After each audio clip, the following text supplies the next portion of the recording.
The process of becoming more aware of ultimately recognizing the is, if we then so choose, involves releasing that which limits our position as the complete awareness that we actually are. For the is, as the reference suggests, is everything. The real awareness that we each actually are, that animates through a consciousness and the affected body forms and assimilation, is a part of this isness everything, though it may lack recognition of that which it is a part of. The idea being that as each real awareness unit recognizes the is, this becomes greater recognition the is has of itself. For the real awareness is a part of it, so it would be the equivalent of aspects of oneself recognizing the greater overall, and as more aspects recognize the overall one's self, eventually every part must recognize the whole, and then there would be nothing of the overall, no aspect of it, or real awareness part that doesn't recognize the is it is a part of, and is self-recognition would be complete.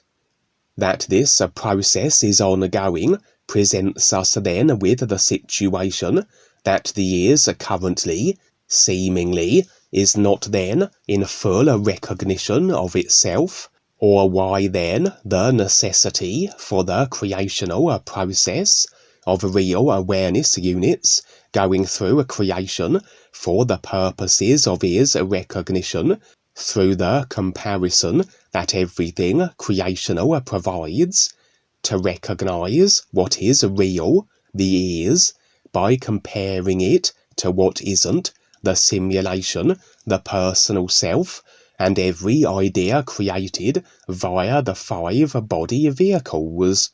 However, if everything is, if the is complete, as it must be, as there can be nothing that isn't, with a reality that is everything, then this is self-recognition must be complete also. And so if we, our real awareness, true being selves, and the created personal selves are immersed in this creational process, which is for the purposes of the is ultimately completing a self-recognition that is already complete, it must be so that our viewpoint, our position in life is such that we have this perception that we are not as the already completed is, but positioned somewhat in a more limited position from it. To become the complete real awareness, we must release that which limits this position that we already are. We release the agreements and attachments from the created ideas of the consciousness, as though shrugging off filters or overlays, and when we carry no ideas with us, nothing that in any way presents as limitation, effects that afford these filters, we stand now as the real awareness, absent of anything that detracts from this position. From there, we have the option to recognize the is, and continuously recognize it, as it is endless, which, as I said, becomes a greater recognition the is has of itself, but a process that is already complete, and so a position that we each are that must already be complete also. We each already must be real awareness beings that completely recognize the is, that has the is in a position of being complete in its own self-recognition.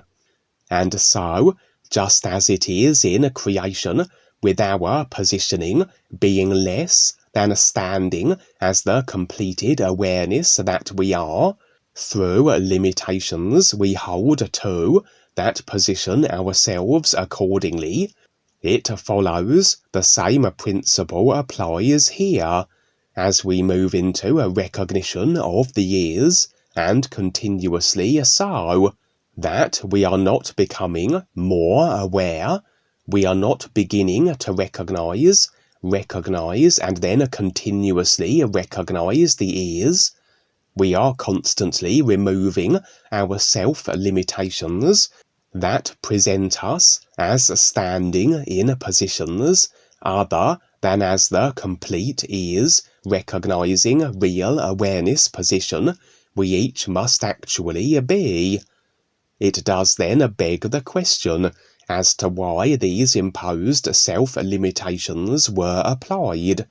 If the is already complete, and every real awareness must be in a complete recognition of the is, in order for the is to have complete recognition of itself. Nevertheless, this is the situation, and we find ourselves within it, a required releasing of all the ideas of the consciousness, that we can be complete in our awareness, with no creational ideas held to that limit this position accordingly, and resign us to certain areas of creation, usually the physical and astral, through the emotional attachments we apply to created ideas we hold to. For indeed, complete idea releasing would then provide full access to our multi-dimensional created self and corresponding life-level positions. Among the ideas we will be releasing are the ideas of others, for the body forms, the created personalities and identities, the created consciousness. These are the ideas we cling to, that from the personal self's perspective are the other individuals. And yet all this is just created, and as we cling to the creation, we fail to recognize that the actual being is the real awareness animating through it. It would be the equivalent of being attached emotionally to the clothing a person wears, as opposed to the person who is wearing it, and realistically, if all real awareness is the same isness everything, animating through a consciousness and body forms as it does, are we not in actuality becoming attached with ourselves, as we forge attachments with what appears to be other individuals from a creational perspective? When we have intimate relationships, the term "go F yourself" would in fact be very apt. For if we attach to the idea the created self of another real awareness unit, just like any idea we can't release, we must constantly experience its effect, and this can only be done in a position other than an everything isness reality, in the only place segregated, isolated parts of the everything can be experienced, and that is the simulators. As we go through a creation, lifetime after lifetime, every idea we create, or that has created by others that we agree with, is filed in the consciousness, a little like the search history on our computers, but unlike our computers, where we erase the history, the consciousness continues to store all the ideas that have effected or will effect simulated experiences, like an ever-growing storehouse of idea data that is in fact never released. For until we recognize the real awareness and make a free will conscious decision to endeavor to stand ever more so as the true reality of ourselves, which involves an automatic consciousness dissociation as a part of the process, we will be standing in complete immersion with the consciousness, therefore in complete agreement with it and every idea it comprises of. And even though, as we assume a new lifetime, we have as though a new data-free, reference-absent mind or computer, what has happened is that everything the memory body contained in the previous lifetime has simply been transferred to the subconscious, a kind of backup storage facility. But despite us now being oblivious and unconscious of these subconsciously stored ideas, they still are present, still held to, as the entirety of the consciousness will be, and will be affecting their nature also. And this would include the ideas of all individuals we have had association with throughout our lifetimes, because you can't feature in the experience of another physical or real side absent of the agreement with the idea of them. And so, every individual featuring in our lifetimes is an idea we must have at some point agreed with. The simulation of our experience with them, in whatever decided form that takes, is effected, and the entire idea bundle is filed in the consciousness. The idea of the individual and all ideas we created in association with our interaction with them. The idea of the individual is thus retained, and hence can the individual always potentially feature in our experiences, until, that is, at the point where we release all ideas of the consciousness, then we are in a position where we consciously choose who features in our experiences or not. They can't just walk in the door by virtue of the idea of them we unconsciously hold to.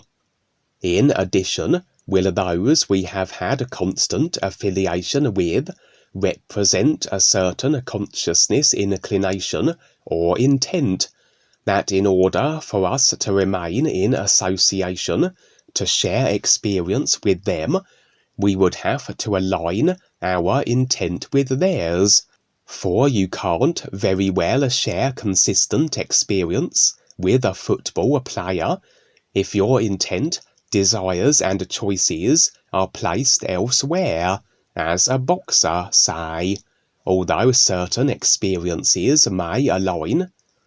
And so, for those individuals choosing to remain consciousness immersed, they will be immersed within a certain consciousness design. Our consciousness design must be relatively the same or similar, that we have shared lifetimes and experiences with them, for ideas must be the same or similar to effect the same or similar experiences. But regardless of the nature of the ideas we have shared with them, the endeavour is to get through and release all ideas, and so to remain in association with the personal self-immersed individuals. Not only will be holding to the idea of the individual, but be holding to the particular ideas that allow us to share simulation with them. The individuals that became as friends this lifetime around during my formative years would be those then that I have shared many lifetimes with, and considering the kind of lifetimes I have had and been shown prior to this one, some of which I have shared and made a mention of, these individuals also will have had quite the array of, let's just say, extreme lifetimes, as we all have. For we all have experienced lifetimes as all manner of body types and creational positions, some as very abrasive, some as the opposite, but really all just experiences that we seek to maintain objective indifference in regards to, and not get caught up in the ideas that they are. In this real side experience, I would be in the presence of one of these individuals, a friend I was in association with throughout my early years, but that, as with all consciousness immersed individuals, I would be releasing the agreements that bind me to him, and perhaps suggesting I was still in the process of doing so, as oftentimes as we release certain agreements, we experience on the real side simulation associated with them. In this case, the individual that I may have been in the process of releasing agreement from would then be present accordingly. We would be sat in a field, and there were a large number of other individuals present. What transpired next was something I have experienced myself and shared on the real side, in that, as we go through our lifetimes and make the choices we do, as we perhaps behave abrasively toward others, as these shared experiences still will potentially have those we mistreated or abused able to feature in our experiences again in the future, the ideas of them filed in the consciousness as all creational interactions will be, it can be so that we are confronted again with those we once abused. This can happen on the physical, where those we have never met, in our current lifetimes at least, will have an immediate disdain for us, and have the motivation to as though return the favour, so to speak, through the impulsion to do so, generated from the subconsciously stored experience of our prior lifetime encounter with them. Or, on the real side, we may be confronted with these individuals, and understandable from a creational perspective that they may be motivated to induce in us guilt or shame due to these past experiences where we treated them poorly, and should we become guilt or shame ridden, oftentimes we will be agreeable to whatever may alleviate such created emotion. We are agreeable, say, to the punishments and justice these individuals who are confronting us may deem fit to bestow upon us. And this would be the situation here, where the friend I was in the process of releasing agreement from, so sharing his experience, I would witness him being confronted in such a manner. As all the other individuals sharing the scene, who had initially seemed as though bystanders, were indeed confronting him now, an individual I will call Drew, although this isn't his current lifetime actual name.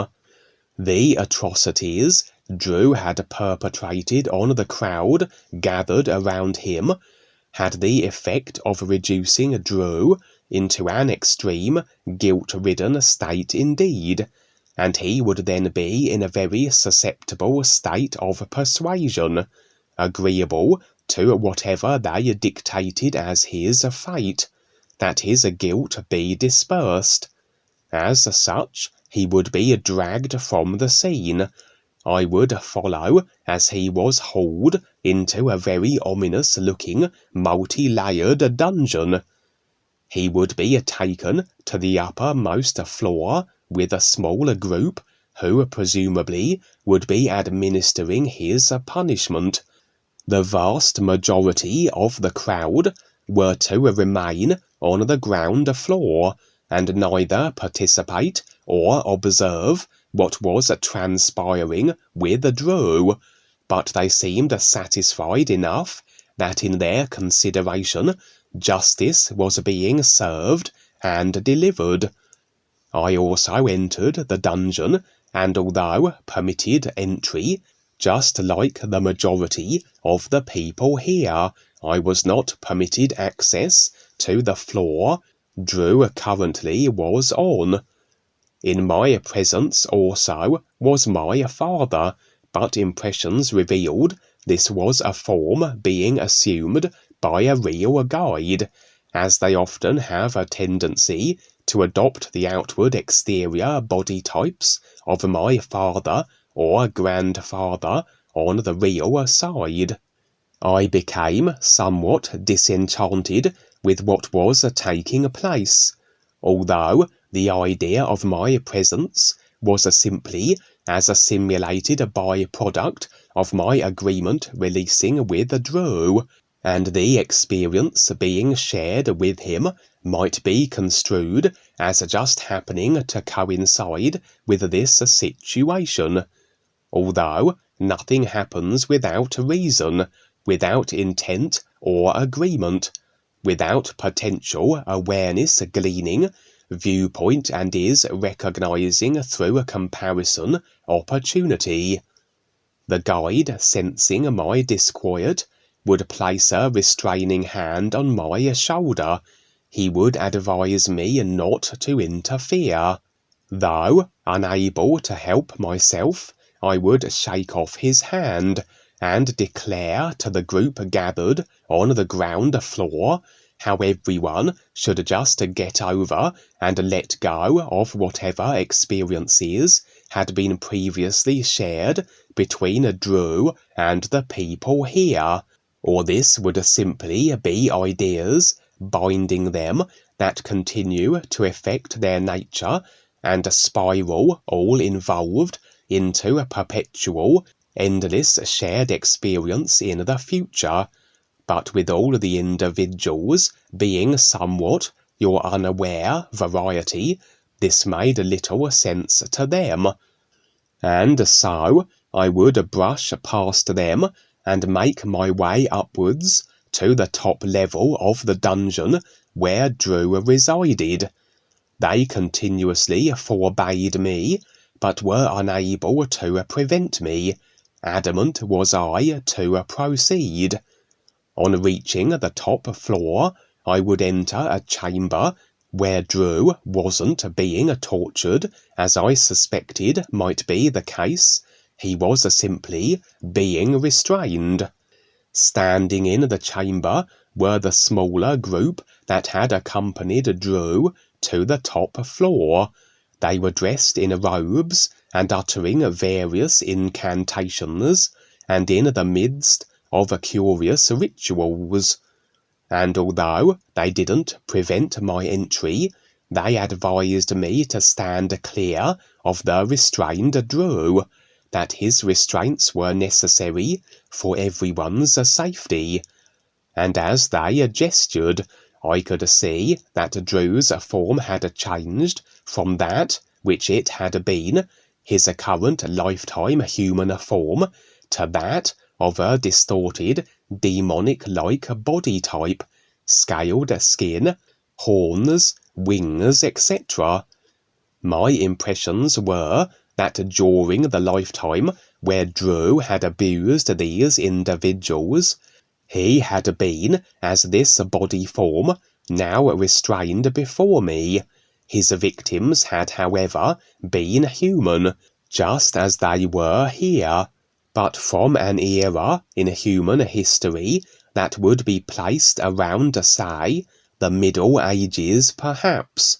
Whatever circumstances had effected such to be, So Drew, as this demon creature, had once been in a position where he could abuse these humans, and now, in this current moment, had he been confronted by them, and they still had treated him as though a potential threat, and through the guilt they had induced, so Drew had allowed himself to be restrained, as this was deemed a necessity, that Drew, now in the demonic form he once was, ought be locked up and secured in this dungeon, that he can do no further harm to others. And the ritual and incantations were as though designed to ensure his incarceration, although magic can't have effect absent of agreement. Evidently agreement was secured that this particular ritualistic magic was effective. Despite their advice to stand back from Drew, I approached. I took pity on him and set him free.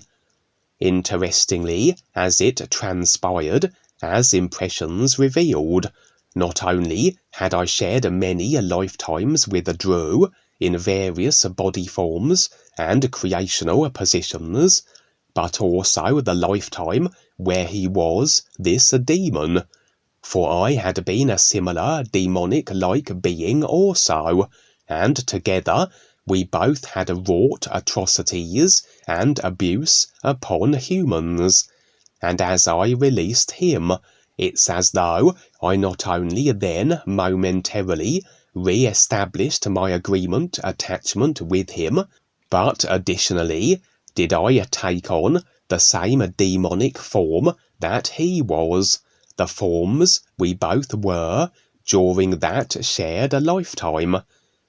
Up until that moment, the abused people had been unaware that I also was one of the demon duo who had been their past lifetime tormentors. But now, as I liberated Drew and assumed this demonic form also, did the humans stationed in the top level of the dungeon turn on me also, as they recognized me, or rather the form I once had been, and as they tried to nullify us by babbling magical spells, waving their hands around and brandishing various mystical paraphernalia, Drew and I both retreated from the dungeon, and somewhat fled across the land, with the irate crowd in pursuit.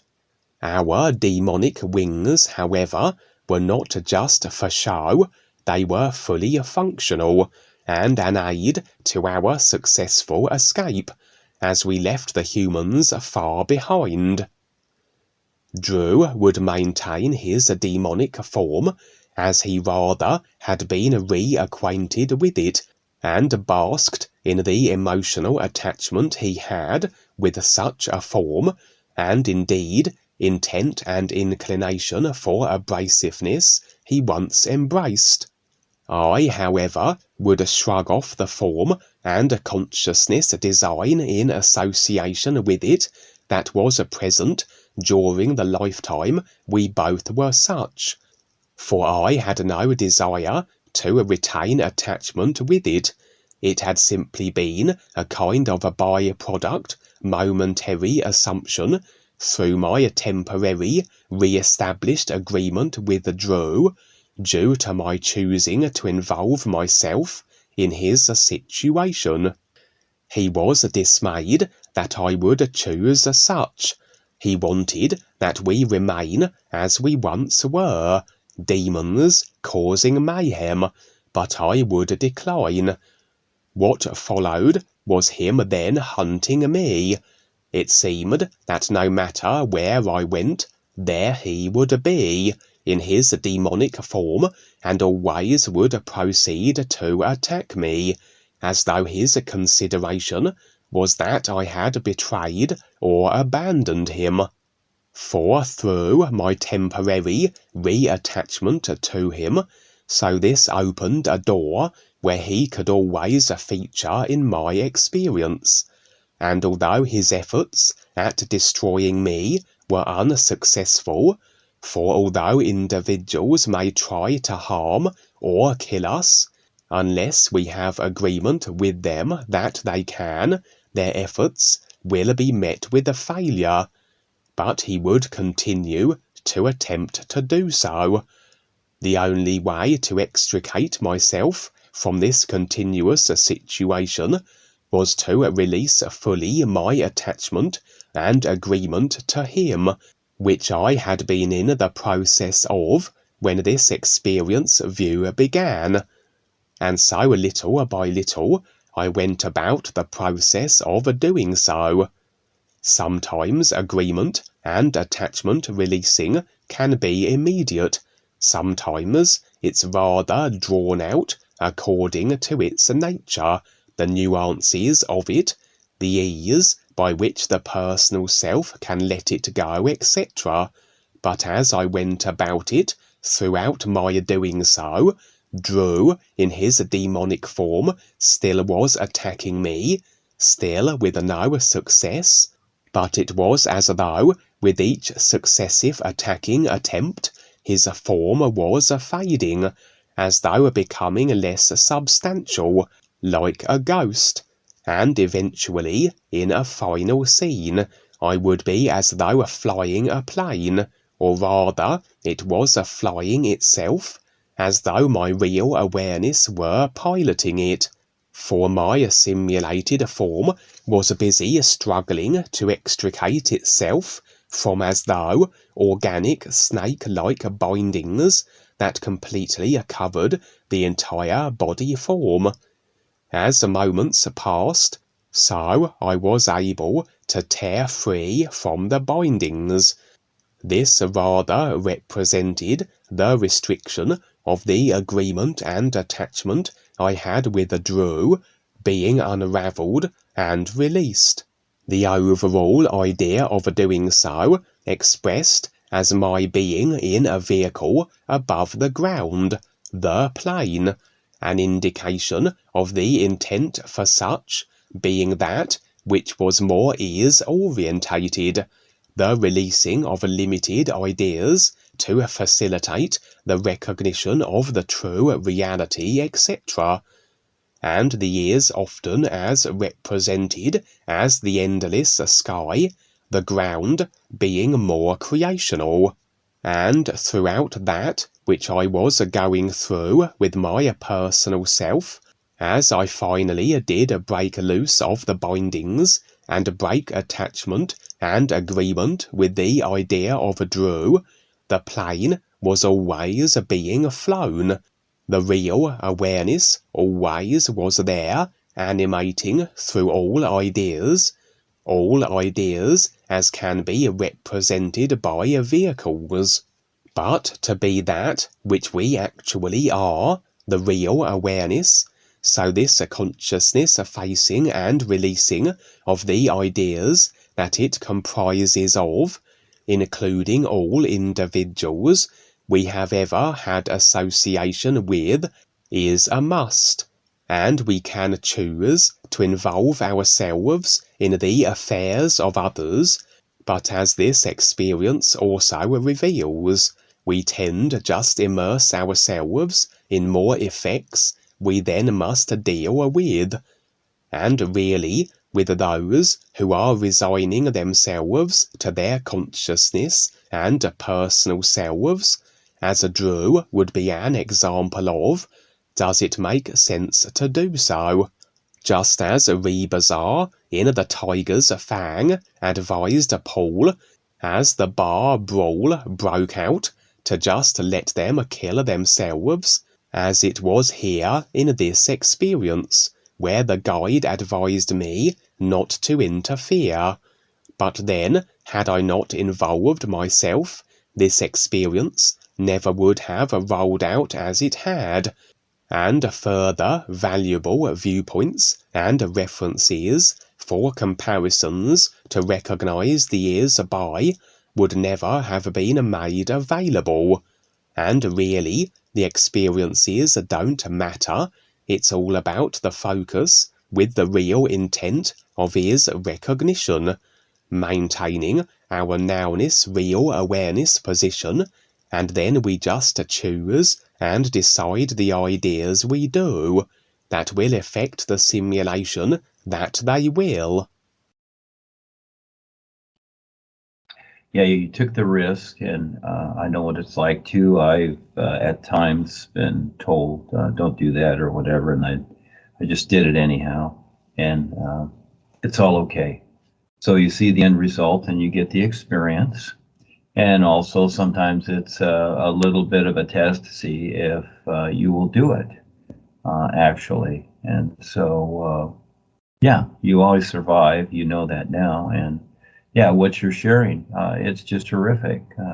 If and when people can understand it, it's a lot as we keep going here. But at least it's there for everybody. And yes, thank you for stepping up and articulating it the way you do. It's really fun. Thank you so much. It's great. The first part of the experience was a bit of a, I suppose I said to Val earlier, was a bit of a question. In fact, there was a certain point where I sort of, as I was writing it, it sort of wrote itself, the first part of it, and I sort of came to a bit of a, I suppose, a personal self-conundrum. Oh yes, so this bit here was, it does then beg the question as to why these imposed self-limitations were applied if the is already complete, and every real awareness must be in a complete recognition of the is in order for the is to have complete recognition of itself. So I rather came to the conclusion that if everything is, that must therefore include the is must be already in complete recognition of itself. In order for the is to be in complete recognition of itself, that must mean that every part of it, every real awareness must also be in complete recognition of the is also, which would then facilitate the is to be in complete recognition of itself, with all real awareness units or U-tunes being a part of it.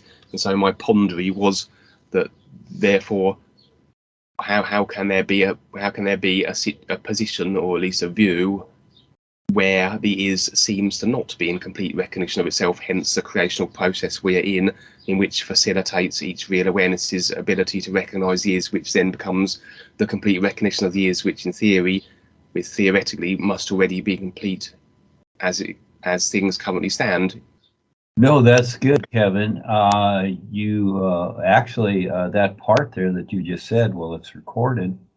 You can fine tune that and create a group and basically confuse almost everybody. Because again, it's a particular of how you see it, but keep in mind that's literal. Okay, so whatever you can consider doesn't matter, even though it's referencing this reality, all right? It's actually what you cannot consider, and that's how you see it. All right. And so that's really the silence of what life is. It's really seeing the silence. So all we can do is provide some kind of reference. And so when we're thinking in terms of completeness and all that, yes, I do use that term. Okay. It's complete in comparison to creation. All right. As creation is not complete, even though it may seem so and considered to be so? No, because it's always cause and effect in a state of flux, going back and forth here and there, whatever. And so it is never complete. And the best part of what I call the real universe is because it needs a reference, but the isness life is, that's really what it is. And it's just like the air you breathe. There is no completeness, because no matter what you consider, that's not it. Okay, so you have that consideration of saying, okay, so, I consider this the isness, but then again, that's not it. So you have that comparison of what it isn't, even though you've referenced it. It's very interesting how it really is. And this is the best part, and this is the part that, this is the step, the part that is difficult for people, because it takes a lot of persistence and focus and intent to have yourself completely, you decide how you're going to decide yourself, and that's really where it is with that intent. and then decide to not consider what it is, to where there are no considerations, but you learn to see it as it is. And so again, this is something that, again, we've come through created references. And, just like the spiritual path, just like I was in Eckankar, etc. And I had to go through that. It's like you have to go through high school. And really, that's what it was. And we needed that first part.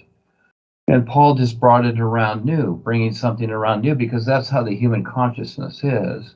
And it was literal. Everything basically was literal. It had to be. It had to be in the literal sense. He created the God world chart, all that. It's all literal. There's really no such thing. It sounds good, and there can be places here and there, and people can think this or that. That's fine. Each individual goes through their experiences, but really that's not it. And so this is why there's very few, attempting this to really see it, and it's an endlessness, and cannot even consider what the is can supposedly consider. No, because it's endless, and that's the best part. See, creation isn't. It seems to be endless. It seems like, oh, we can just create things. Well, that's all we're doing. We're just creating things and ideas, etc. So our focus here is to create the best references that make sense with something else. And yeah, that comparison is very important, because when things are created here, just like Paul's Eckankar, that was it. It's kind of like anything else created. It's like a matter of fact. It's like, okay, this is it. It's a matter of fact. Okay, and it's like an absolute, which there's no such thing. And this is why the so-called Ekis, or the people that follow that, or the membership or whatever, that's how they see it. And they won't look at anything outside of the ideas that have been created. Same with religion, politics, or whatever, business, technology, whatever.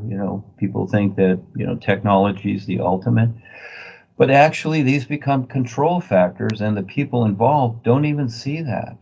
They really don't even see it. Just like the membership with Joni and Harry, they don't see how they are contributing. The people in the business world, they can be good people, but they don't see how they're contributing to the demise of the planet. The business world is destroying the planet. But the business world, people in the business world, in their little offices and their little cubicles sitting behind their desks, thinking that, oh, we're doing good, the stock is up, we're making money. They think things are progressing. It's not.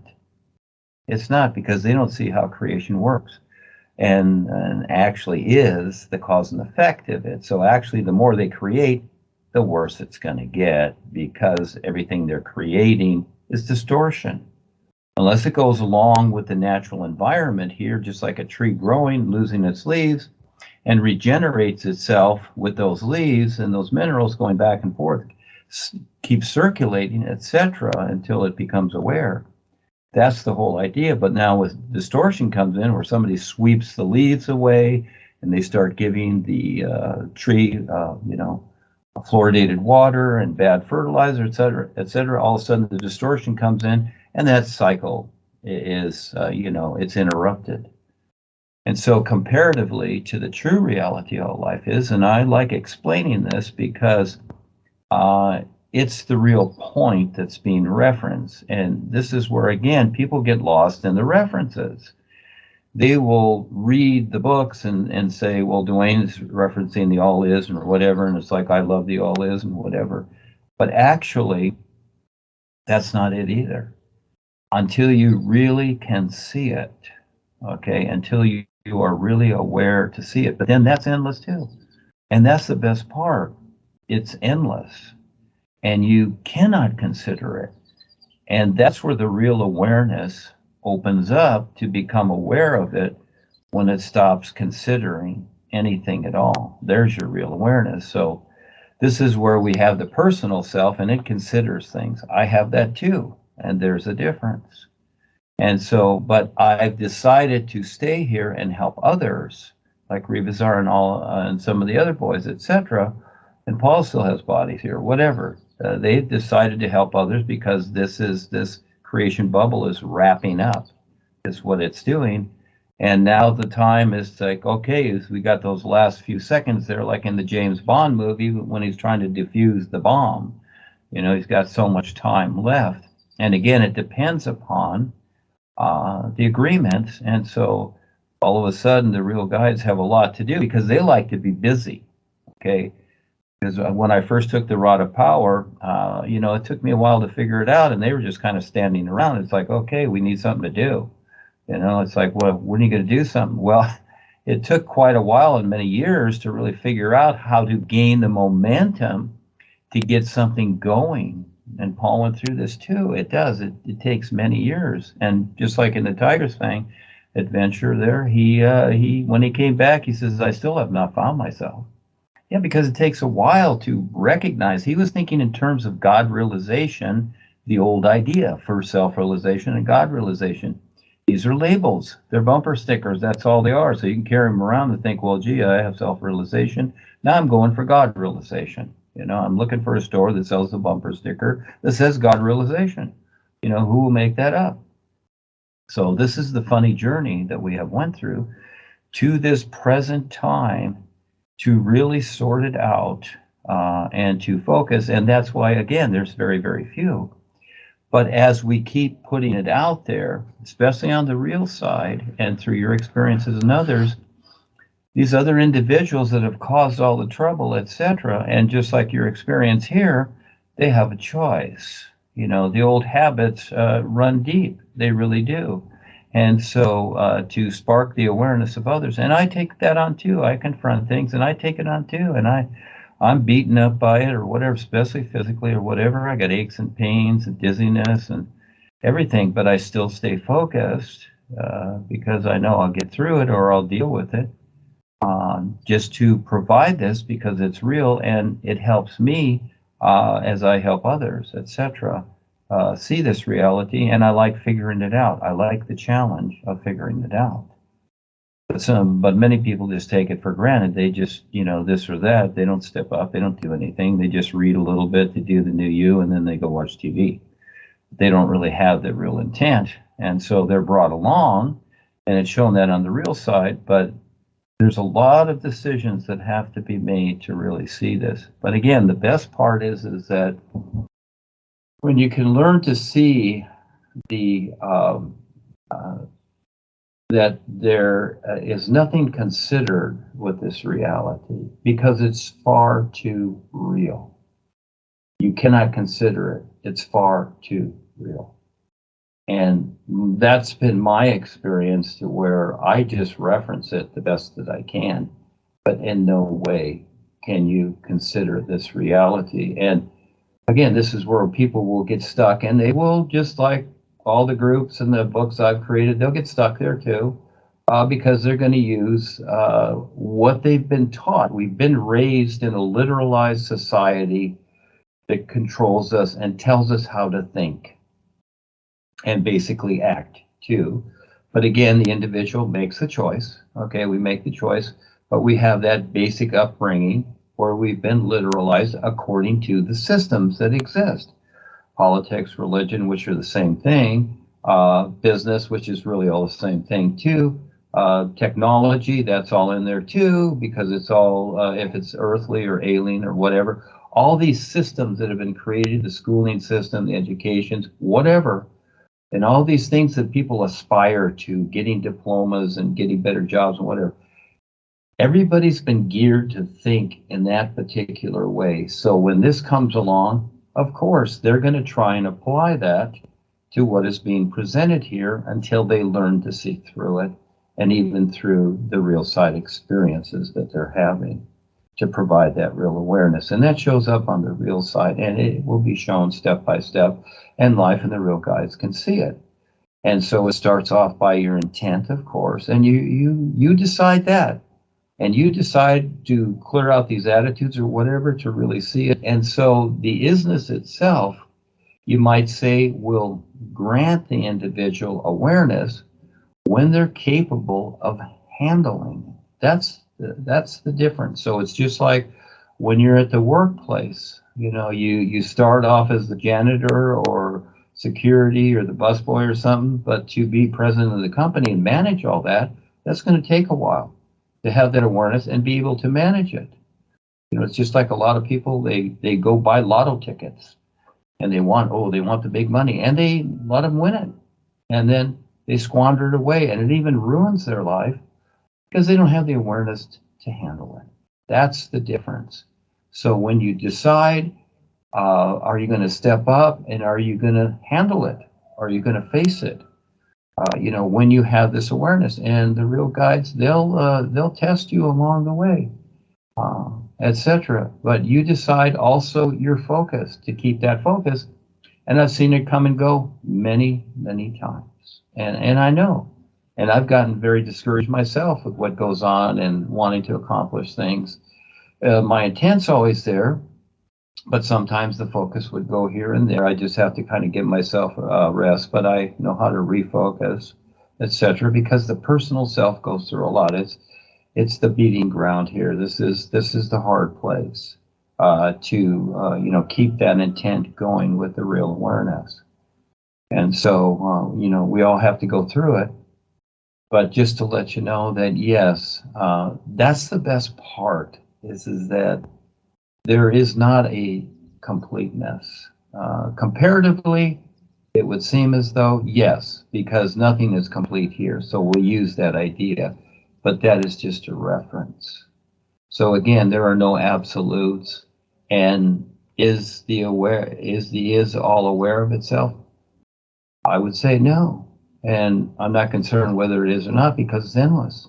It's just an endlessness, which is, it's hard to believe and even consider that it even exists. It's just so real compared to anything we know here. So this is where, time-wise, it takes centuries and eons to actually, you know, you start here right now, but hey, it could be eons. It's not a hop, skip, and a jump, because again, the person is chasing ideas that he thinks are absolutes, and there's no such thing.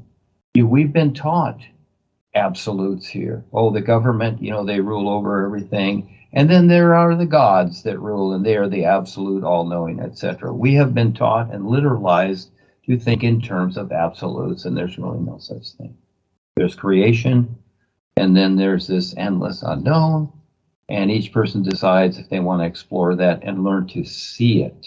You cannot figure it out in any way. You have to give up all considerations. And so this is where the so-called spiritual paths, they didn't complete their position to where, you know, they got to the top, you might say, we'll just use top and bottom, of the etheric realm, and then into the deep dark border. They got beyond the mind and into their intuitive part, and into the deep dark border, which they called nirvana or the void. Okay, and their thinking is that, oh, okay, I've conquered creation. I know all life. I know what it is.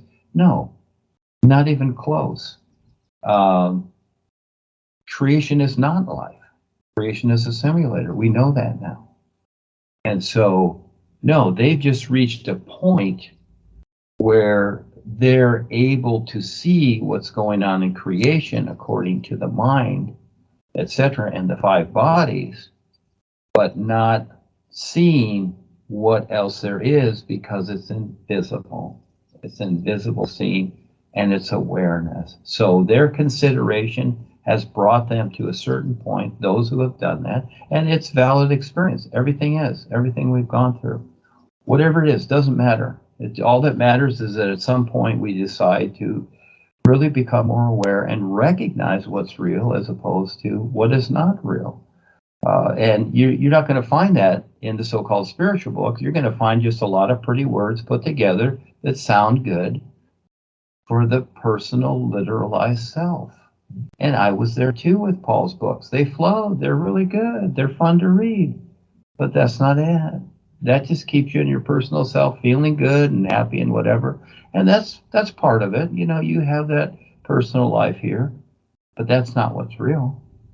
When you look at the sun shining and compare it, you need that comparison.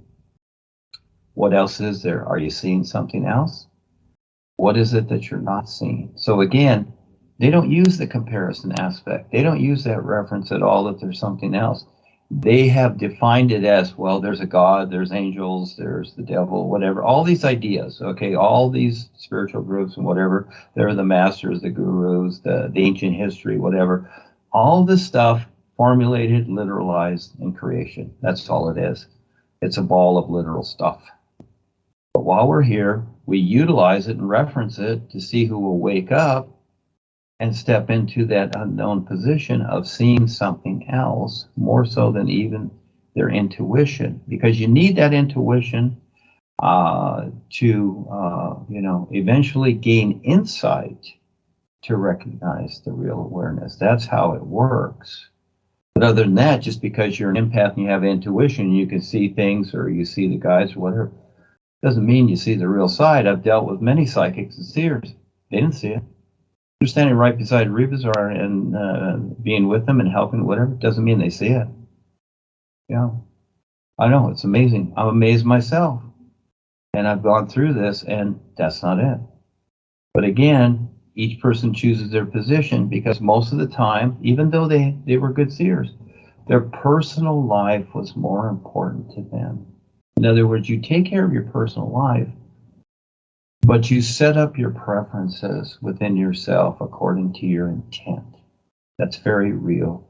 And you do something about that. You just don't set it up. You do something about that in the true sense. And that shows up, yeah.